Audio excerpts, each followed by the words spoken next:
Muy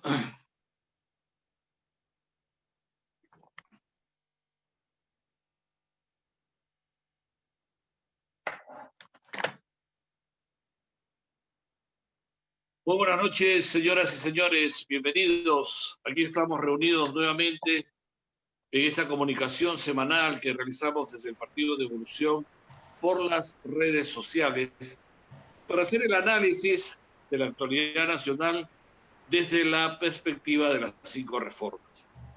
Y bueno, estamos al día siguiente del discurso presidencial, del cual no hay mucho que decir. Ha sido un discurso totalmente fofo, vacío, que nos demuestra una gran cosa, que los socialistas que están en el poder agotaron toda su posibilidad política. O sea, su proyecto político se agotó, ahí quedaron. Y por lo tanto, lo único que les ha podido quedar a un presidente vacío de contenidos es 3 temas en los que se ha podido sustentar en ese discurso. Primero, hacer promesas. Prometer, se puede decir muchas ofertas y ahí se van las ofertas. Segundo, mentir para no decir la verdad. Y tercero, cuando tocó el tema de los fiscales, nos dijo una gran verdad: eliminar a los opositores, a los voceros opositores, donde se acentúa más la tiranía para tratar de mantenerse en el trono, que es lo único que interesa, porque no hay capacidad política para gobernar. Hoy día hablaremos sobre una de esas promesas, que es un gasto excesivo o un gasto en salud que ha prometido hacer, y para eso estará con nosotros Jorge Chávez, de nuevo invitado, para comentar sobre este tema. Pero vamos a empezar la agenda con un primer punto que nos preocupa muchísimo. No vamos a hablar más del tema de este discurso, porque este discurso no tiene nada más que hablar. Ese tema lo tocaremos con Jorge Chávez.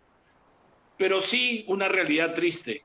La noticia que encontramos con José Luis Tapia Rocha es que hay una cifra aproximada de 5.000 colegios particulares que van a cerrar, que van a quebrar, que están en crisis. ¿Cómo estás, José Luis? Buenas noches. Este es tu primer tema del día de hoy. Muy buenas noches, Juan, muy buenas noches, Jorge, muy buenas noches, amigos fans de Evolucionarios. El tema es preocupante porque los colegios privados están mostrando signos de debilidad gracias al sistema socialista en que vivimos, y son 5.000 colegios privados que dejarían de funcionar a menos de que se revierta esta medida de la cuarentena focalizada, ¿no? Los colegios privados están siendo están siendo uno de los grandes problemas de la educación, porque no solamente los niños están dejando de aprender como deberían aprender, y están empresarios de la educación prácticamente están diciendo, tal como está la situación, no podemos seguir y tenemos que vender activos. O sea, se van a empezar a rematar los locales, las carpetas, las computadoras, mucha inversión que tal vez han hecho a lo largo del año pasado para ponerlos en operatividad también van a dejar de ser utilizados. Por ejemplo, modernización de laboratorios, compra de software, adiestramiento a los profesores, capacitaciones que se han ido haciendo durante todo el verano para tenerlos listos a los profesores a partir de marzo. Se han visto ahora perjudicados todos los colegios privados porque ellos sí arriesgan y obviamente pues saben que pueden las cosas en un momento subir o bajar, pero nadie pensó que esta cuarentena pues iba a alargarse durante todo el año, mientras en Polonia, mientras en Australia, mientras otros países están casi normales sus actividades. Aquí en el Perú, lejos de ayudar, el gobierno está obstaculizando, ¿no? Y digo ayudar en el sentido siguiente, ¿no? Nadie está diciendo que al retornar los colegios a sus operaciones casi normales, tengan que perder todos los protocolos de bioseguridad. Lo que estamos diciendo es que los colegios privados, ante una situación de emergencia sanitaria, sanitaria, repetimos, no de salud, sanitaria, tienen que tomar pues las providencias, ¿no? Los maestros son los primeros, serían en el caso de la, de la enseñanza, serían los primeros que deberían tomar sus providencias, como enmascararse, los niños también. Debería haber alguna finalidad, digamos, de la capacitación a los profesores, mientras tanto se vayan adecuando los colegios, de repente el aforo, tal vez el aforo pueda no ser igual, pero estamos buscando que los privados, los colegios privados deben tener ya soluciones, de hecho lo tienen, ya algunos han señalado que una propuesta, algún colegio, por ejemplo, que tiene mejor infraestructura o tiene amplia infraestructura, van a tener que separar las carpetas, van a tener que volver más disciplinados a los alumnos. Además, sabemos que los colegios privados, como los colegios estatales, también están tomando sus medidas pertinentes. Por ejemplo, ya están adecuándose, haciendo clases vía Zoom. Pueden hacer una combinación de Zoom y puede ser una clase también presencial. O sea, el método el que hacen los privados ahora en las universidades es utilizar el Zoom, utilizar el Blackboard, utilizar la Adobe Connect con una combinación de blended, ¿no? Presencial. O sea, hay cosas que las propias carreras, los propios colegios no lo pueden hacer en Zoom, ¿no? Por ejemplo, la educación física, supongo que eso es algo que se tendría que hacer en presencial, ¿no? O sea, hay cosas que se pueden ir adecuando. Ya los colegios, los directores, los maestros son los que mejor saben de estas cosas, no un burócrata desde un ministerio que se sienta alrededor de una serie de personas que dicen saber sobre este tema, cuando los colegios son realidades privadas, al igual que las universidades son realidades privadas. Cada realidad privada significa: tengo esta infraestructura, tengo esta cantidad de maestros, tengo esta cantidad de alumnos, mi colegio está situado por este lado, tiene un protocolo sanitario, tiene un protocolo, acá hacemos esto, hacemos lo otro. Esas realidades no las puede generalizar un gobierno desde desde un escritorio, desde una mesa donde se reúnen, porque son realidades propias. Y los protocolos pueden ser genéricos, pero las reglas son específicas. Entonces, no puede generalizarse. Por eso que los colegios, creo que sus líderes de los colegios privados no están siendo lo suficientemente claros. Creo que tienen miedo, como decía Juan, mucho miedo para que avance esto así, de esta manera, no digan más. O sea, creo que ha salido un coordinador de los colegios privados a decir que son 5.000 los colegios que van a quebrar. Y no ha sido respaldado ni siquiera por la CONFIEP, porque todo colegio es una inversión, es una actividad económica, no es una actividad social. Acá estamos hablando de contratar maestros, estamos hablando de contratar muebles, locales, alquilar computadoras, estamos hablando de personal administrativo, tienen que llevar planillas, tienen que racionalizar el uso del agua, la luz, el teléfono. Eso es economía, no es una actividad social la educación. Está bajo la oferta y la demanda. Y acá lo que hace un gobierno de tipo socialista es considerar que es una actividad social. No es una actividad social. Por eso que nuestra propuesta en las 5 reformas está la reforma educativa de volver donde debe estar el colegio, que es bajo el mecanismo del mercado libre. Y además, también debemos señalar que esta reforma educativa también está acompañada de la reforma política, la reforma económica, la reforma de la salud y la reforma de pensiones y jubilaciones. O sea, estamos hablando de una reforma educativa donde se privatizan los colegios estatales, donde se liberaliza el mercado, donde el Ministerio de Educación es sustituido por cada colegio es su propio ministerio, por así ponerle el caso, la metáfora así sería, Y cada colegio se gobierna por un director y el director igual por una comunidad y todos los colegios que pasan a ser privados llegan a ser sociedades anónimas. Y cada cual, cada inversionista, en el caso de los estatales, recibirían los colegios estatales en calidad de acciones, me refiero, valorizadas por lo que vale el colegio, supongamos el Melitón Carvajal. El Melitón Carvajal tiene una infraestructura, tiene maestros, tiene directores, tiene personal administrativo, es decir, es todo un componente económico que no ayuda, que ayudaría más bien a realizar esta privatización de los colegios estatales. Pero esta privatización de los colegios estatales tiene que estar acompañado por los mercados libres. Y al estar acompañado por los mercados libres significa menos impuestos, pero para que haya menos impuestos tiene que el Estado reducirse a sus funciones apropiadas, que es justicia, seguridad y obras públicas. Y así, habiendo esta privatización acompañada con este mercado libre de la educación, a su vez se acompaña de otras dos, que es la reforma de la salud y la reforma de las pensiones. Esto es la propuesta que nosotros estamos realizando desde el Partido de Evolución, porque los colegios privados que están quebrando ya no quebrarían. La reforma de la salud implicaría que se reforzaría los servicios de salud con mayor inversión privada, que es lo que hace falta. Acá ha demostrado que el gobierno no sabe nada de salud, lo único que sabe es orden, justicia y seguridad, pero nada de salud, porque ahí está demostrado, y esto lo vamos a ver luego de el siguiente tema después de este, donde se va a demostrar que no es que a mayor gasto mejor están las cosas.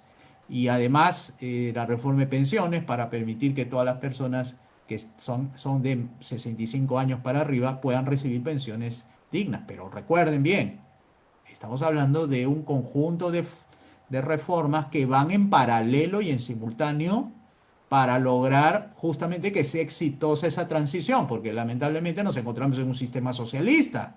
Todavía no hemos llegado al capitalismo de libre empresa. Estamos en un capitalismo que está controlado por una élite de empresas grandes y empresarios políticos, son empresarios políticos, que en alianza con los socialistas en el poder están conduciendo los destinos del país hacia un horizonte nada claro, totalmente perverso para la economía privada, ya lo estamos viendo, un Producto Bruto que ahora ha caído a menos 32 en junio, ¿no? Y va a seguir cayendo y van a seguir quebrando, porque la encerrona ha sido tan salvaje, permítanme usar esta expresión coloquial, que ha rematado la poca debilidad que quedaba económica o la poca fortaleza económica que quedaba y han conducido a la quiebra masiva de colegios.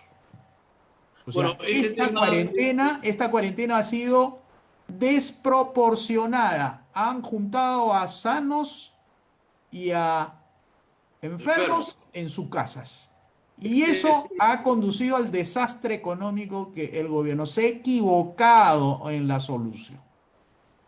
Bueno, sobre las 5 reformas siempre vamos a tratar un poquito más al final del programa, como acostumbramos a hacerlo, para ampliar un poco sobre este tema y se sigue entendiendo el mensaje 5 reformista. Bueno, el presidente de la República ayer hizo una promesa sobre el gasto de salud, iba a ser un tremendo gasto de salud. Yo me pregunto, ¿se ha hecho el gasto de salud? ¿Se hizo un gasto de salud? ¿Cuánto se gastó en salud? ¿Y qué es lo que va a gastar en salud? Eh, bueno, para eso le hemos invitado a Jorge Chávez para que nos explique qué pasa con el estado financiero, los gastos de salud por parte del gobierno. ¿Cómo estás, Jorge? Bienvenido. Qué gusto volver a tenerte con nosotros. Gracias por estar aquí. Muy buenas noches, Juan. Un gusto de saludarte. También José Luis, un gusto saludar. Y también a los fans de Evolucionarios que esta noche nos acompañan.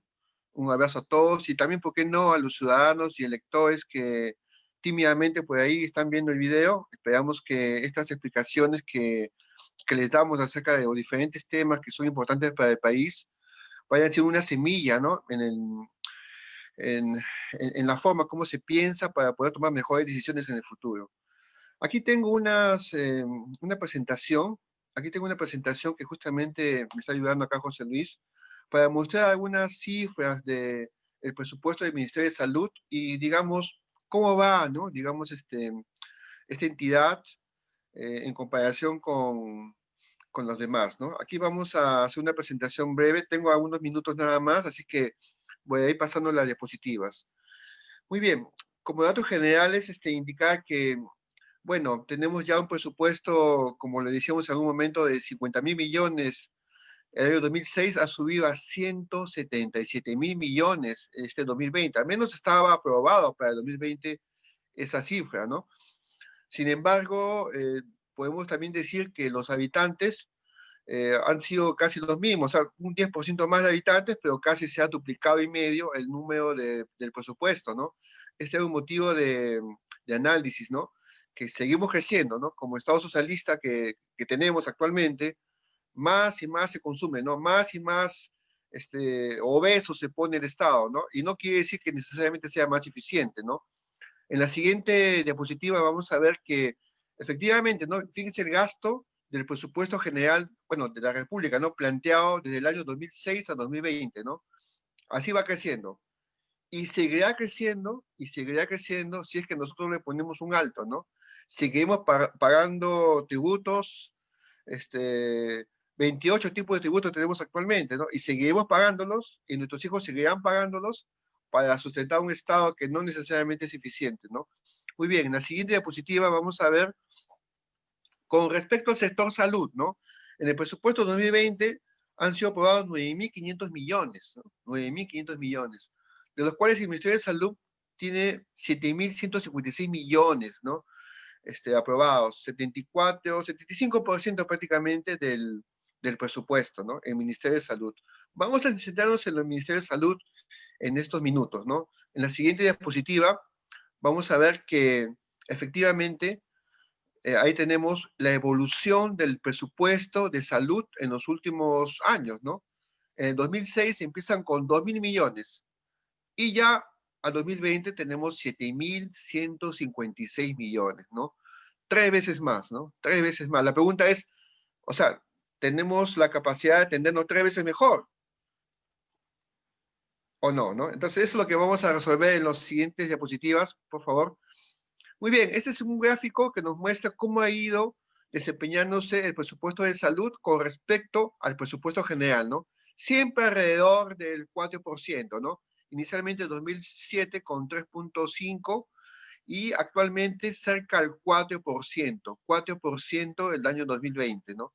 Con respecto al PBI, lo vamos a ver en el siguiente gráfico, mantiene, digamos, la misma forma, inicialmente en 2007 con un poco menos de 0.7% y actualmente cerca al 0.9%, ¿no? Digamos, tienen la misma dimensión, ¿no? En la siguiente diapositiva vamos a ver, digamos, en este presupuesto del Ministerio de Salud, qué subvenciones le está dando a personas jurídicas, ¿no? Es un dato que, digamos, lo podemos tener aquí como para saber en qué gastamos el dinero específicamente para entes jurídicos, ¿no? Aquí, en esta diapositiva, tenemos una asociación, ahí está el nombre, con un monto de 600.000. En la siguiente diapositiva vamos a ver, digamos, ya los montos mayores, ¿no? A una hogar clínica, que es muy conocida también, la Organización Panamericana de la Salud, ¿no? Con 3,5 millones, en la Unión de Obras de Asistencia Social, que es una entidad, ¿no? que hace diversos tipos de ayuda, ¿no? Con 6.700.000, ¿no? Total, son 14 millones que se destina a subvención de personas jurídicas en el pliego del Ministerio de Salud, ¿no? Muy bien. En la siguiente diapositiva vamos a ver las cuotas internacionales, ¿no?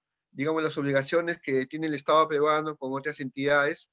No necesariamente tiene que ver con el Ministerio de Salud, pero sí, ¿no? ¿Qué cuotas tienen que ver con la salud, ¿no? Por ejemplo, tenemos nosotros, ahí está, la Organización Mundial de la Salud, muy conocida, 1.300.000 soles, el Ministerio de Relaciones Exteriores que tiene pliego presupuestario, y nuevamente la Organización Panamericana de la Salud con 1.900.000, ¿no? También con el Ministerio de Relaciones ahí, ¿no? Son datos que hemos recogido del presupuesto aprobado 2020, que está publicado en la página del Ministerio de Economía y Finanzas. Muy bien, pero entonces, ¿cuáles son las actividades que tiene el Ministerio de Salud, en 2020, ¿no? Digamos, presupuestadas, ¿no? son 280, digamos, actividades con destino presupuestal, en el cual se distribuyen estos 7.156 millones que han sido aprobados, ¿no? 23, digamos, destinos, 23 actividades son las que son las principales, que representan el 66% del total del presupuesto. ¿Cuáles son estas actividades? Las vamos a ver en el siguiente cuadro. Ahí está, en primer lugar, ustedes pueden ver la gestión de recursos humanos, el planeamiento de presupuesto, gestión administrativa. Bueno, acá ya un tema de aplicación de vacunas, atención hospitalaria. Ahí le dejamos en el PowerPoint, digamos, los primeros 60 y tantos conceptos, ¿no? Que involucran, ahí está el presupuesto, ¿no? Ahí tenemos, por ejemplo, en esta diapositiva, estudios de preinversión, creación de diversas redes integrales de salud, diferentes tópicos, ¿no? La siguiente diapositiva, que son los últimos 66, digamos, también nos muestra algunos conceptos que son importantes en el presupuesto del Ministerio de Salud 2020, ¿no? Muy bien. En la siguiente diapositiva vamos a ver algunos indicadores que hemos recogido en el plan multianual de presupuesto. Ustedes lo pueden ver ahí. Digamos, son indicadores que lo he puesto aquí como para entender, digamos, qué es lo más importante que tenemos nosotros en la mira, ¿no? O sea, cómo debemos nosotros de captar en este momento la atención que tiene el Estado con respecto al tema de salud, ¿no? Hay diversos indicadores que tienen que ver con la anemia, tienen que ver con digamos, con la posibilidad de que tengan todas las vacunas los niños, ¿no? Ustedes pueden ver los indicadores ahí, ¿no? No sé si tienes aquí, Juan, que estás viendo, digamos, detenidamente las diapositivas, alguna pregunta con referencia a estos indicadores de salud. ¿Sí? ¿Alguna? Sí, mira, me preocupa de que estamos viendo que el primero es recurso humano, ¿no es cierto? Es el gasto mayor. Y el recurso humano, ¿cuánto se va en burocracia y cuánto se va en médicos? Creo que el porcentaje en burocracia es mayor que el porcentaje en personal médico y enfermeras, ¿verdad? O sea, los gastos están mal diseñados. ¿Cómo lo ves tú ahí? Sí, ahí tenemos un monto, me parece, de 900 millones en la primera línea, ¿sí? 912 millones me parece, ¿no?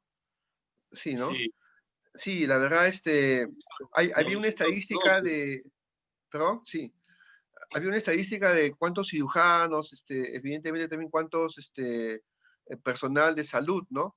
Que es importante, evidentemente, para el presupuesto, ¿no? Pero sí, sin embargo, es solamente un porcentaje, porque, digamos, como tú muy bien indicas, detrás de cada, digamos, staff médico, siempre hay un staff de burocracia, ¿no? Entonces ahí O tenemos sea, quiere decir nuevamente... que en cada rubro que estamos viendo, esos porcentajes pueden mantenerse. O sea, la burocracia sigue siendo más grande que el personal médico que va a atender ese rubro. Emergencia, parto, qué sé yo. ¿Puede ser que eso esté pasando allí? ¿O? Sí, sí, definitivamente, no tengo, digamos, las cifras exactas, pero sería muy interesante un estudio específico de saber, ¿no? Específicamente cuántos, digamos, personal específicamente relacionados al sistema de salud está aquí disponible y cuántos específicamente de burocracia, ¿no? No nos olvidemos que en el país, de cada equipo de 10 personas, pues 8 son los que dirigen, ¿no? Y 2 solamente son los técnicos, ¿no?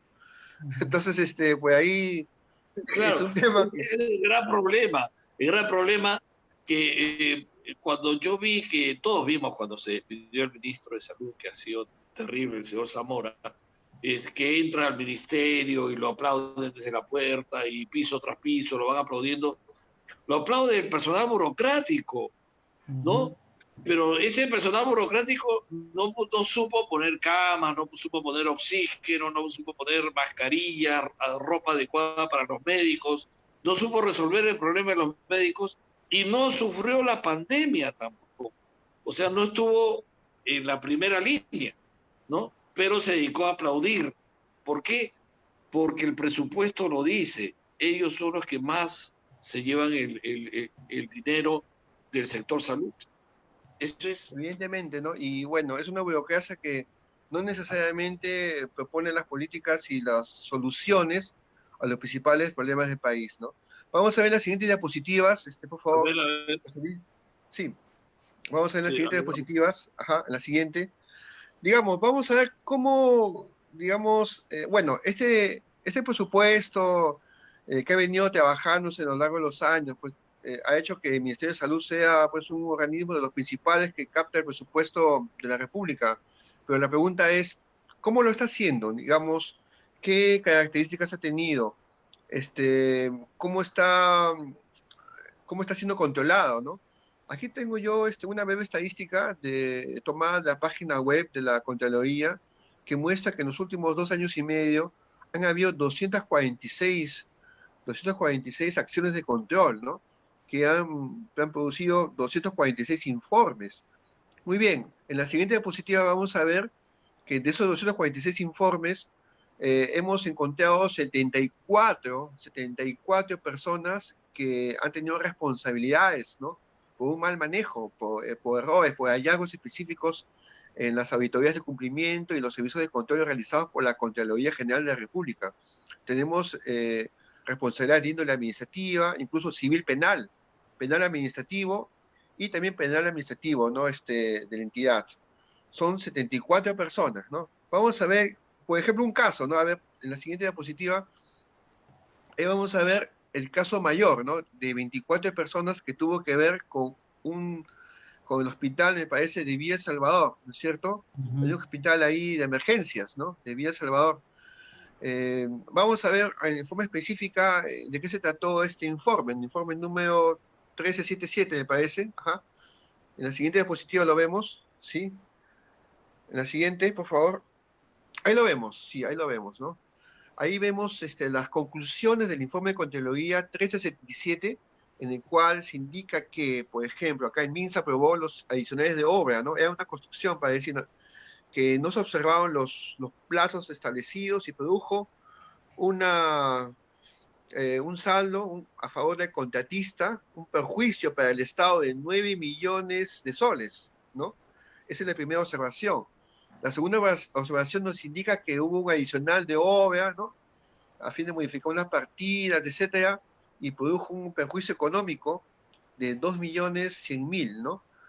En la siguiente observación nos muestra este informe de Contraloría que el MINSA aprobó un adicional de obra 921 de tomas, etcétera, ¿no? Que ahí aparece, y por el monto de 1.400.000, y por último, ya algo menor, un adicional también de obra de 145.000 soles, ¿no?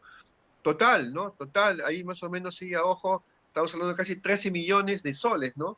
Entonces, digamos, ¿acaso con mayor presupuesto estamos mejorando los sistemas de atención? Vemos que no, los indicadores no nos favorecen. ¿Acaso estamos haciendo obras en el sector salud sin corrupción alguna? No es cierto, porque tenemos ya 70 y tantas personas, digamos, relacionadas con actos ilícitos y que han causado perjuicio para el Estado. En este informe que estamos viendo tenemos, digamos, diversas obras por 13 millones de soles relacionados con el nuevo hospital de emergencias de Villa El Salvador, ¿no? Entonces, esto nos lleva a meditar, ¿no? Se está haciendo las cosas bien, el Estado en su rol digamos, de médico, ¿no? Está haciendo las cosas bien, está organizándose bien, está llevando a cabo las cosas que debería hacerlas o no, ¿no? Muy bien, en la siguiente diapositiva vamos a ver más bien otro punto importante, lo que significa un poco lo que sucede como sistema de salud en el país, ¿no? Ustedes pueden ver ahí un conjunto digamos acá, un pequeño gráfico, ¿no? Donde podemos ver cómo se atienden las personas que tienen dinero y cómo se atienden las personas que no tienen ni un sol, ¿no? Efectivamente, ¿no? Eso lo dejo aquí para que los diversos, nuestros personas que nos ven, lo puedan leer, ver. Todo esto es el sistema de salud en el Perú, ¿no? Y la pregunta es, todo esto que Ahora estamos viendo allí, acá, Jorge, sí, sí, Jorge, sí, ahí se nota indudablemente que, por qué el Estado peruano es corrupto, ¿no? Es evidente que la estructura del Estado está preparada no para servir, sino para hacer corrupción. Todos estos intríngulis que tú has ido descubriendo con estas cifras nos indican eso. Y mi preocupación, porque ahí se ve la diferencia en una entidad privada a donde va alguien que sí paga un seguro privado, una gran diferencia con lo que pasa con el Estado. Pero mi pregunta es esta, en la promesa presidencial de ayer es una gran inversión en salud, dijo el presidente. ¿Tú cómo ves eso en función a lo que te proyectas con lo que estás hablando ahora?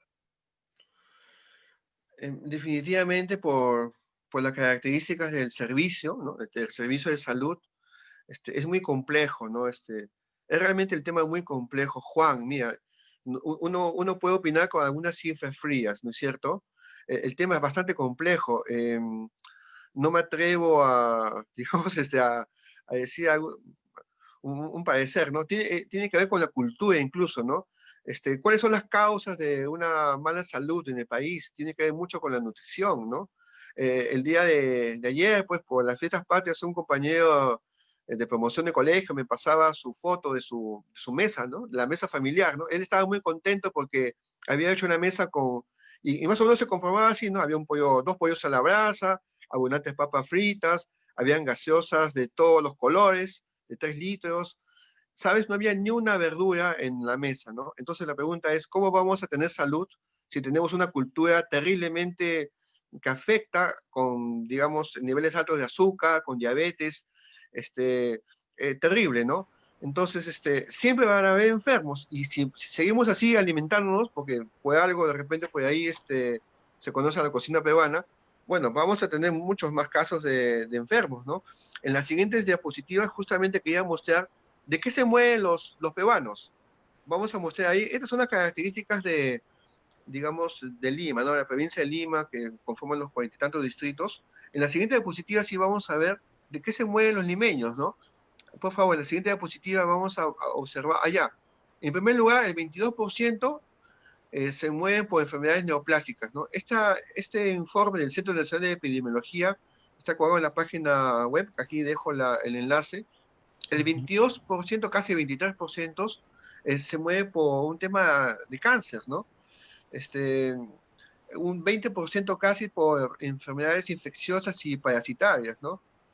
Y 18% por aparatos circulatorios. ¿Sabes qué, Juan? Justo a raíz de tu pregunta, me permito compartir que me he comprado por ahí un glucómetro y un oxímetro, ¿no? Y a partir de ahí uno mismo se tiene que ver cómo va en la salud, ¿no? Porque la salud también depende de uno. Depende de qué como, depende de cuánto como y depende de qué hora como. Y digamos, son temas que son muy personales y que merecen un cambio de cultura, ¿no? No todas las culturas son buenas, ¿no? Hay que hacer algunos cambios que nos permitan mejorar, ¿no?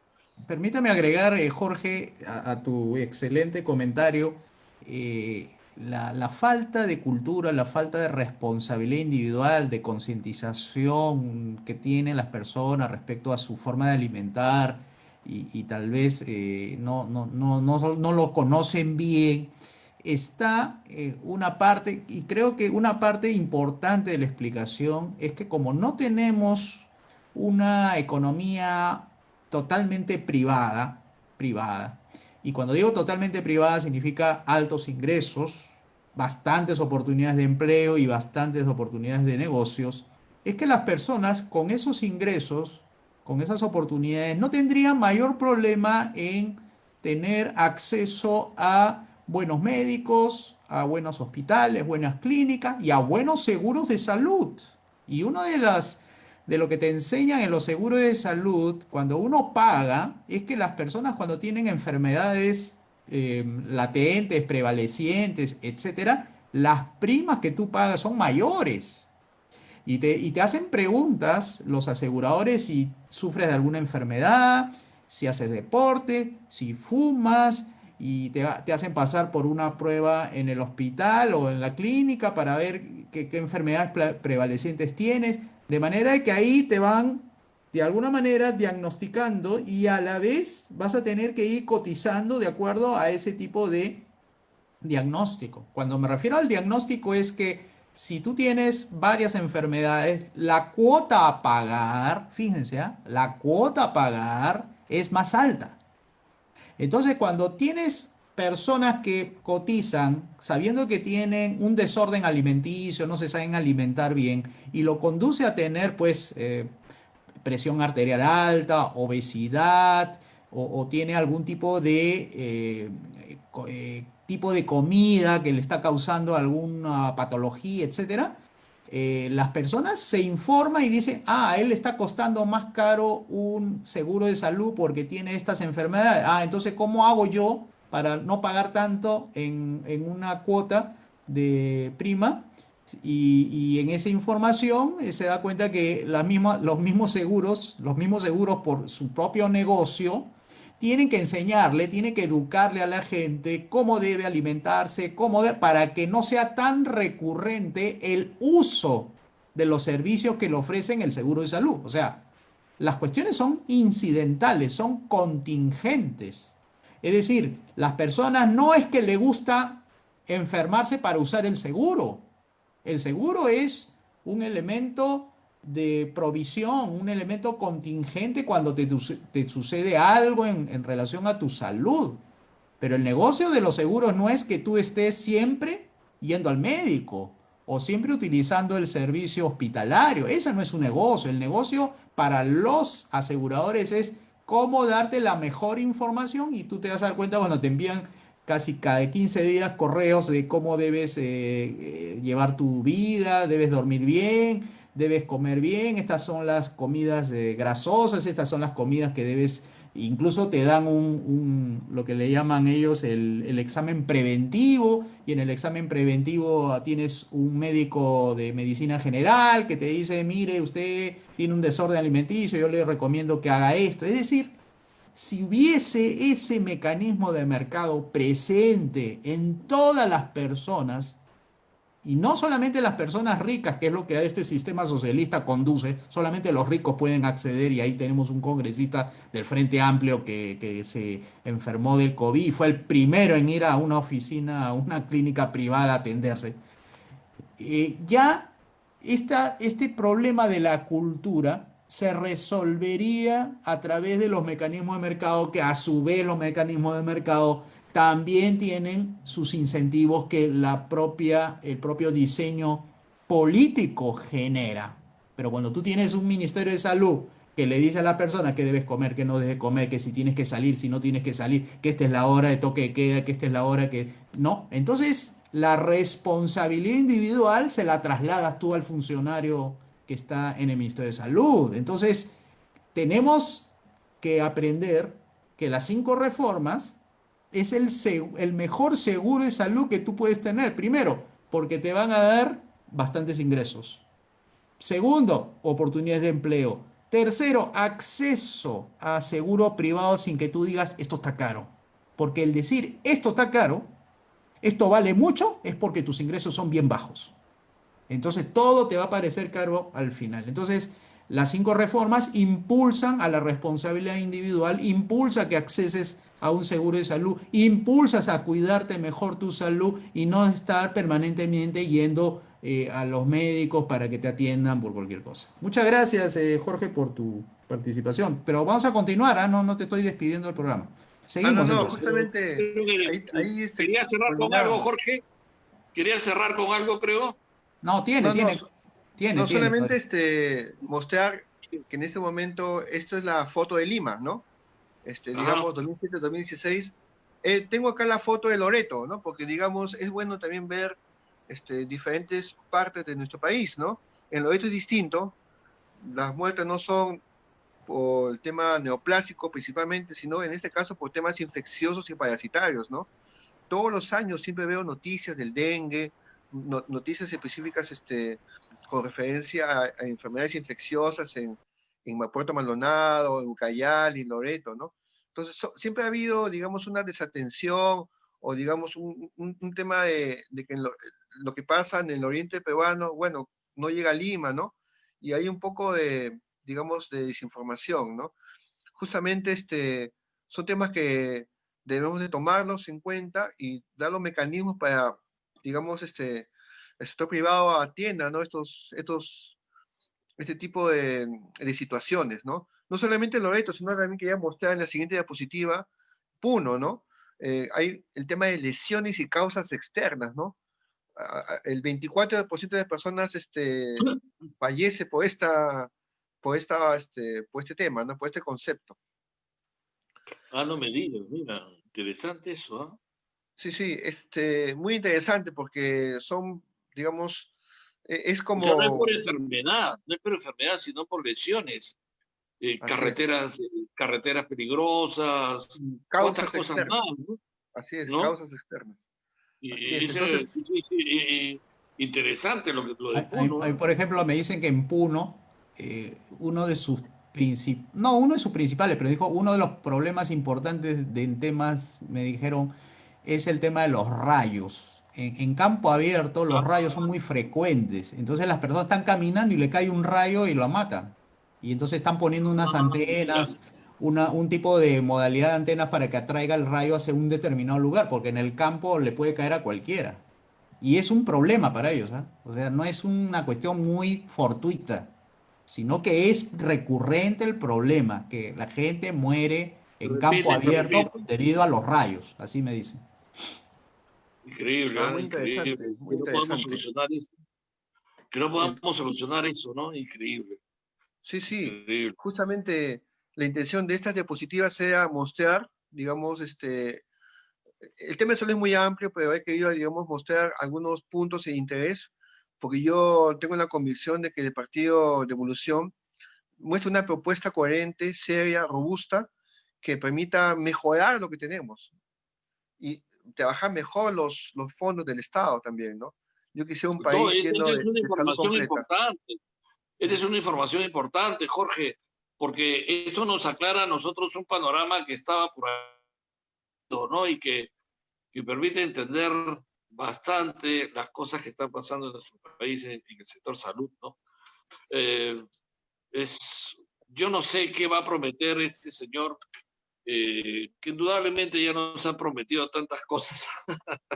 Y bueno, una promesa más, como yo dije al inicio del programa, ¿no? Lo único que le queda es prometer, mentir y retroalimentar la tiranía, nada más, para poder sostenerse en el trono, porque ya se agotó, no tiene una propuesta política de salida a los problemas en donde estamos. Jorge, ¿deseas agregar algo más? Para no Sí, interrumpirte, por favor. Sí. bueno, mi posición que ya hay ahí, porque he querido un poco mostrar los números, hay unas propuestas del Partido de Evolución que creo que mejor de repente José Luis la puede, digamos, cerrar. José Luis, Sí, claro, dejaría muchas tú, gracias, sí, Jorge. ajá, por favor. Efectivamente, como bien dice Jorge, hay que liberalizar el mercado de servicios de salud porque es de la mejor manera de acercar los médicos a las personas, los hospitales a las personas, tener médicos particulares como era antes, para que cada familia tenga su médico y no tengamos que ir al hospital por una consulta ambulatoria. O sea, esto se puede dar solamente en mercados donde existe altos ingresos, donde existe un montón de oportunidades de hacer negocios, un montón de oportunidades de encontrar empleos. Pero no lo vas a encontrar ahorita, ni le pidas al gobierno que te ayude a mejorar la economía con sus medidas de control, fiscalización, mayores impuestos, mayores regulaciones. No le pidas porque no lo va a cumplir. Segundo, las privatizaciones, que es otra cosa que es darle en propiedad los establecimientos estatales que ahorita se encuentran en manos del gobierno, hospitales, clínicas, policlínicos, centros de salud, postas médicas, para que sean privatizados y de alguna manera gestionados empresarialmente, porque ese es el mejor método que existe para gestionar. Pero recuerden, esta reforma de la salud no es una reforma solita, aislada. Esto viene dentro del paquete de la... Porque esta reforma de salud caería, o sea, no prosperaría si es que se mantiene el Estado tal como está ahorita, con sus 19 funciones, o sea, los 19 ministerios o esas 26 actividades del Ministerio o 66 actividades del Ministerio de Salud, porque si no vamos a tener un mercado regulado. O sea, cuando tú tienes más Estado, más gobierno, arrinconas al sector privado, lo arrinconas al punto que ya no lo dejas ni siquiera hacer algo. Entonces hay que privatizar los servicios de salud para que bajo la gestión empresarial lo puedan volver una gestión eficiente, eficaz, de calidad, a bajo costo, con amplia cobertura, para que haya libre competencia, para que haya mejoramiento en la atención a los pacientes. No es como ahora, porque ustedes dirán, sí, pero claro, comparando el privado con el estatal, siempre el privado le lleva ventaja. Pero aún así, todavía las instituciones privadas de salud no llegan a los niveles internacionales. ¿Por qué? Por las regulaciones, el estatismo que tenemos y que no dan pues servicio de primer mundo. O sea, todavía nos falta llegar a mejores niveles de atención, porque ahorita hay colas. Yo cada vez que voy cada cierto tiempo a hospitales privados, me doy cuenta que hay cola. Eso no debería haber cola. No debería haber algún tipo de retraso o fallas en la atención, ¿no? O sea, uno espera pues una calidad 100%. Bueno, todavía sobreviven estos policlínicos, estas clínicas privadas, a pesar de las regulaciones. Miren cómo hacen su heroicidad los empresarios del mercado de salud, ¿no? Tercero, la atención a los más pobres con el bono de salud, ¿no? Que es parte de la propuesta, es decir, no lo vamos a dejar desamparados. Vamos a los más pobres que no pueden sostenerse por sí mismos, le vamos a dar un bono para que accedan a ese seguro de salud. Para eso se le da esos bonos, hasta que se complete el tránsito, ¿no? Porque recuerden que estamos en un sistema socialista que impide que las personas puedan acceder por sus propios medios a un servicio privado. Entonces, tenemos que sacarlo de la pobreza y llevarlo a la riqueza. Y esto se hace con el programa de las 5 reformas. Y por tanto tendremos indicadores de éxito para mostrar el éxito del programa de las 5 reformas en materia de salud. Veremos la atención efectiva, ¿no? ¿Cuántos se han utilizado el servicio de salud privada con ese bono de salud?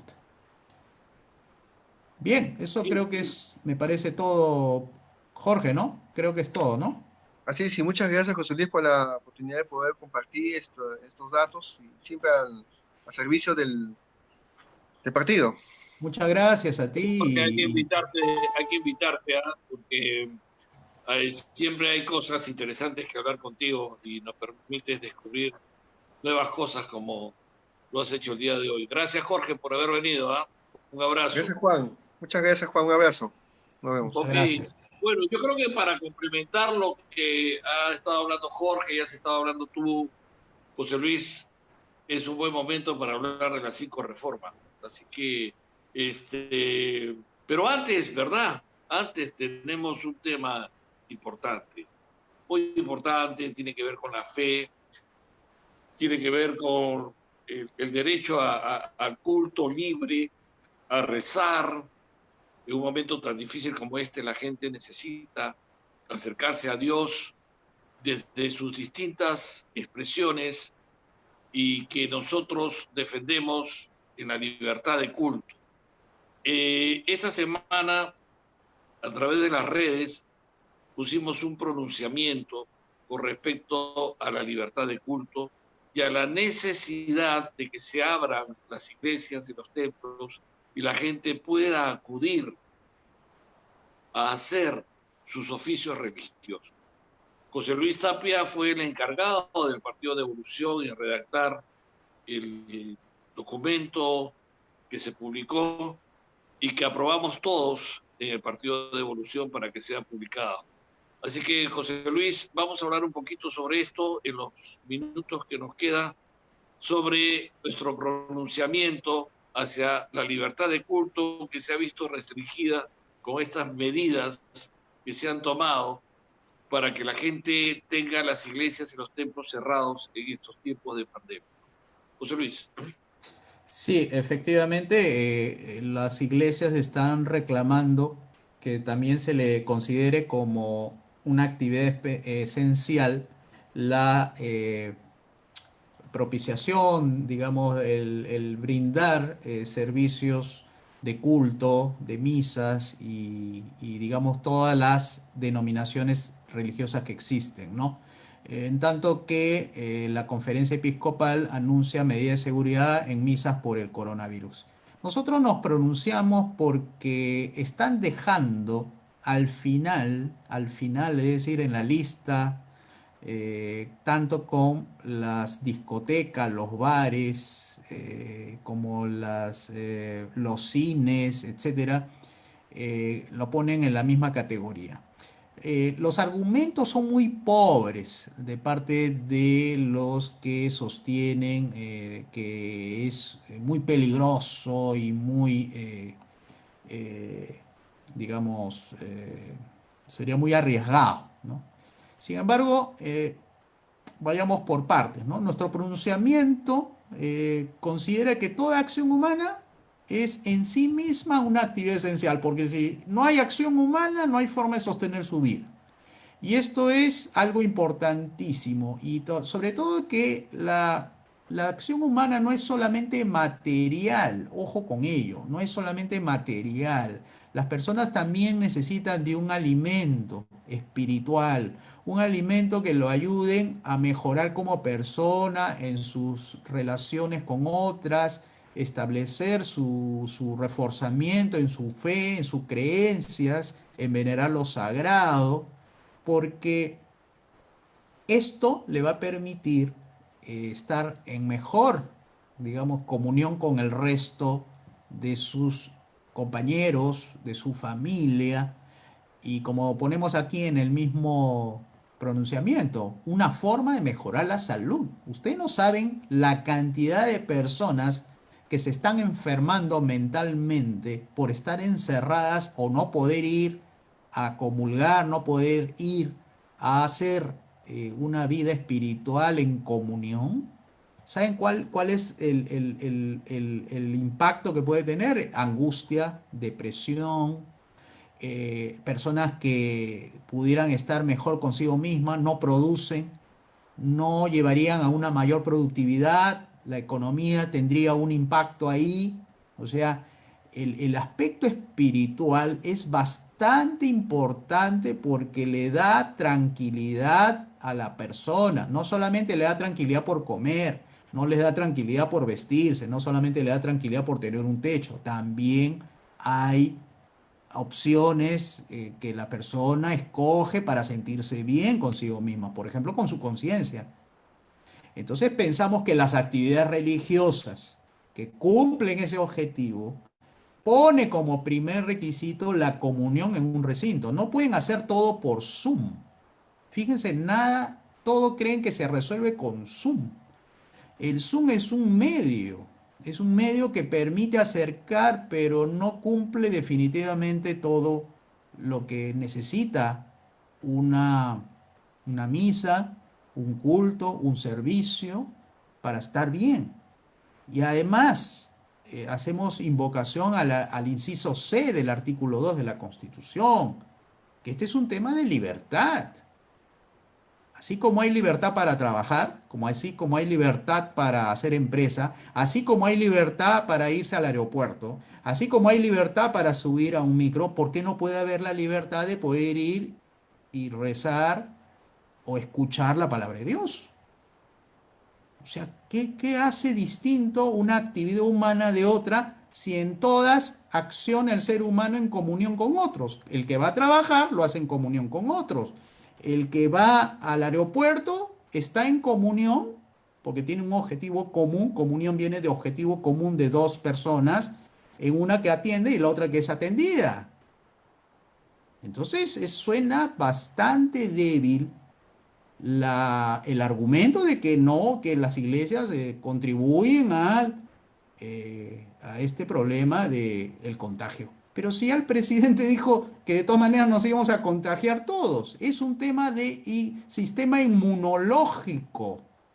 El sistema inmunológico para algunos es más fuerte, para otros son más débiles. Y esa debilidad del sistema inmunológico, uno de sus factores, no digo el principal, pero uno de sus factores es no estar bien consigo mismo. Entonces, como partido liberal, clásico y conservador, destacamos que la libertad religiosa es un derecho natural y también un factor para lograr la paz, el orden, la justicia. Por eso invocamos al gobierno a permitir y garantizar efectivamente la libertad de reunión de los creyentes, tomando sus medidas que tengan que tomar, bioseguridad, tomar distancia prudente de la otra persona, pero no prohibir. Recuerden que las prohibiciones no funcionan. Ya se está viendo que las prohibiciones de poner hospitales, clínicas en cualquier lugar es por una regulación, no permite, y ahí tenemos el problema, 65 clínicas privadas para todo el Perú.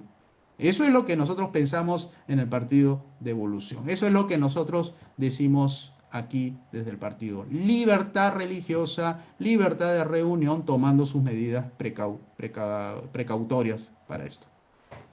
Sí, yo también creo que hay mucha gente que necesita comulgar, confesarse, seguir todas las, incluso rezar su Santo Rosario, ver al Santísimo, tantas cosas, en sus procesiones. Ya estamos cerca la de Santa Rosa de Lima, viene la del Señor de los Milagros, en fin, hay cosas que la gente reclama también por su fe. Y eso hay que respetarlo, tenemos que respetarlo. Y es lo que han dejado para el último, lamentablemente. Bueno, se nos acaba el tiempo, José Luis. Vamos a invitar a la gente a que participe. Ahí está la página nuestra. Es www.devolucion.pe. Juan, Ahí pueden entrar, pueden quería, encontrarnos. Perdón. antes de terminar, antes quería compartirle este pequeño video acerca Ah, ya, del tienes pastor razón. MacArthur, ¿no? Que A está ver, finalizado sobre el tema de por qué no le dejan, y miren lo que hace el pastor MacArthur. This country had a keen understanding of the importance of religious freedom because so many of them were fleeing religious persecution. So they protected the exercise of religion in the very First Amendment to the Bill of Rights. Governor of California, Gavin Newsom, doesn't care. He's using his new coronavirus powers to shut down churches that disagree with him. The Episcopal Church is fine. They're fully on his team. But places like Grace Community Church in Los Angeles are not, and he's threatening to shutter them. Pastor John MacArthur runs that church and has for a long time. We're happy to have him on tonight. Pastor, thanks so much for coming on. Give us a quick overview of why you think you should reopen given the coronavirus. Well, first of all and foremost, it's a First Amendment right. This is the United States of America, and the government can't intrude in worship. We stand on that amendment.